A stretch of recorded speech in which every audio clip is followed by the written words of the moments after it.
حضور نے تکلفات سے منع کیا ہے، دین کو سہل رکھنے کی تلقین کی گئی ہے، مشکل زندگی سے منع کیا ہے۔ اور ایک موقع پہ حضور نے ارشاد فرمایا یا ایھا الناس ایاکم والغلو، اے لوگو غلو سے بچو، غلو فی الدین سے بچو، فإنہ اہلک من کان قبلکم الغلو فی الدین۔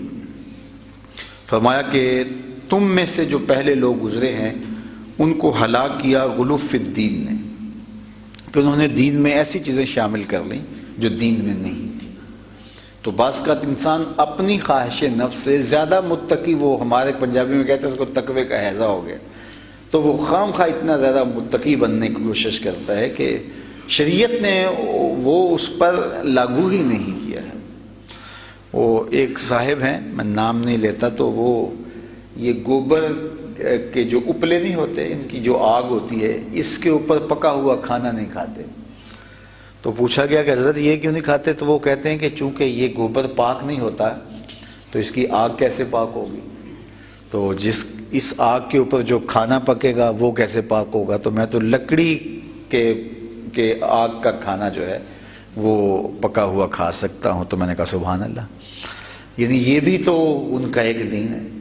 وہ یہ پیپر کرنسی جو ہے وہ استعمال نہیں کرتے، وہ کہتے ہیں کہ نہیں میں یہ استعمال نہیں کرتا، چونکہ وہ دور رسالت مآب میں نہیں تھی۔ تو وہ دور سے سفر کر کے آئے، تو میں نے کہا کہ آپ کیسے آئے ہیں؟ تو کہا بس میں بس پہ آیا ہوں۔ میں نے کہا تو پھر آپ کو اونٹ پہ آنا چاہیے تھا۔ تو ہر شخص کا اپنا ایک طے شدہ متعین تقوی ہوتا ہے۔ تو شریعت نے یہ ہمارے اوپر پابندیاں نہیں لگائی، مختلف ادوار کی مختلف چیزیں جو شریعت کے نظم سے ٹکر نہ لیتی ہوں، شریعت نے ان پر کوئی پابندی نہیں لگائی ہے۔ مختلف چیزیں ہیں، حضور کے دور میں تھی، بعد میں وہ چیزیں ناپید ہو گئیں اور اس کے متبادل چیزیں آ گئی، اور بہت ساری چیزیں تھیں کہ اس دور میں تھی نہیں اور بعد میں وہ چیزیں ظاہر ہوئیں اور شریعت کے کسی ضابطے سے ٹکراتی نہیں ہیں، اور اگر اس دور میں ہوتی تو حضور علیہ السلام ضرور پسند کرتے۔ تو اس کا یہ مطلب نہیں ہے کہ آپ اس قدر دین کو مشکل بنا دیں، تو اس طرح تو پھر چلنا مشکل ہو جائے گا۔ تو یہ غلو ہوتا ہے، یہ جو ہے وہ انتہائی غلو ہوتا ہے۔ اس طرح یہاں غلو فی الدین کے اندر عبادات بھی آتی ہیں کہ بعض اوقات انسان عبادات کے اندر اتنا غلو کر لے کہ اپنے اوپر وہ مشقت میں اپنے آپ کو مبتلا کر لے۔ شریعت نے ہمارے لیے آسانیاں رکھی ہیں۔ دیکھو بیمار پر جمعہ فرض نہیں ہے، عید فرض نہیں ہے، عورتوں پر جمعہ اور عیدین فرض نہیں ہے، آئیں پڑھ لے تو اچھی بات ہے، لیکن یہ ہے کہ ان پر فرض نہیں کیا گیا کیونکہ ان کی ذمہ داریاں اور ان کی ایک معروضی حالت ہے جس کی وجہ سے ان کو کہہ دیا گیا۔ اس طرح نماز ہے، ان پر فرض ہے لیکن مسافر پر عادی کر دی گئی، اس لیے کہ اب وہ کہے نہیں میں پوری پڑھنا چاہوں گا۔ جب شریعت نے تجھے رخصت دی ہے تو کیوں رخصت قبول نہیں کرنا چاہتا؟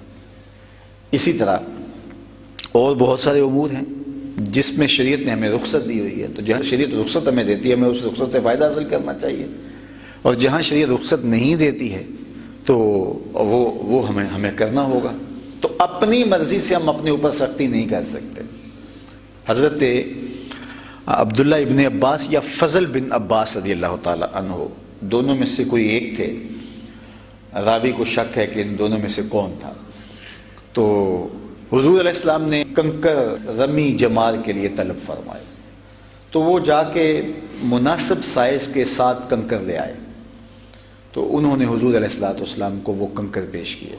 تو آقا کریم نے جب ان کو دیکھا تو حضور نے ان کو ہاتھوں کے اندر یوں ایسے رگڑا اور ارشاد فرمایا کہ ایسے ہی کنکر چاہیے، یعنی نہ تو اتنے چھوٹے کہ بالکل اس سے آپ رمی نہ کر پائیں، اور نہ اتنے بڑے کہ جو ہے وہ کنکر نہ ہوں بلکہ وہ پتھر کہلائیں۔ تو حضور نے فرمایا، تحسین فرمائی، اور ایسے ہی ہونے چاہیے۔ اور یہ جو حدیث میں نے آپ کے سامنے پڑھی ہے، پھر حضور نے یہ کلمات ارشاد فرمائے کہ تم میں سے پہلے لوگ دین میں غلو کی وجہ سے ہلاک ہوئے۔ تو اگر کوئی بندہ کہتا ہے کہ مجھے بڑا غصہ ہے جو ہے وہ شیطانوں پہ، اور وہ کنکر بڑے اٹھا لے آتا ہے یا پتھر مارتا ہے، وہ کئی تو جوتا اٹھا کے مارنا شروع کر دیتے ہیں، تو یہ سمجھتے ہیں کہ ہم نے بڑا کام کیا، اور کچھ لوگ اس کی ویڈیو بھی بنا رہے ہوتے ہیں، وہ ہنس بھی رہے ہوتے ہیں، حالانکہ یہ بہت ایک عجیب تماشا لگا رہا ہے۔ وہ شخص شریعت میں غلو کر رہا ہے۔ جب کنکر مارنے کا حکم ہے تو کسی کو کیا حق پہنچتا ہے کہ وہ جوتا مارے؟ اور پھر کنکر کے حضور نے سائز پر بات کی. اس طرح 7 کنکر مارنے کا کہا گیا تو کوئی 8 مارے کہ میں ایک زیادہ مار دیتا ہوں. کیوں تو زیادہ مارے؟ کئی لوگ بہت زیادہ محتاط ہوتے ہیں, وہ 1-2 زائد مار دیتے ہیں, چلو کوئی بات نہیں ایک زائد مار دیتا ہوں. یہ کیسے ہو سکتا ہے؟ 7 طواف چکر کے ہیں تو کوئی کہتے ہیں میں 8 کرتا ہوں, کیوں کرے گا؟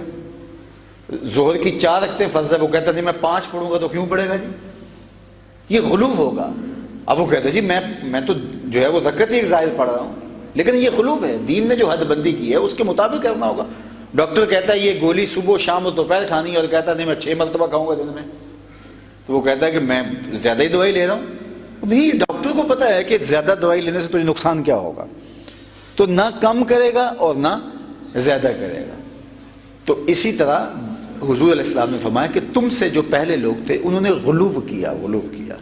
اس لیے شریعت نے جن چیزوں کی اجازت دی ہے اس اجازت سے بھرپور فائدہ حاصل کیا جائے, اور جن چیزوں سے شریعت نے منع کیا ہے تو ان چیزوں سے رک جایا جائے.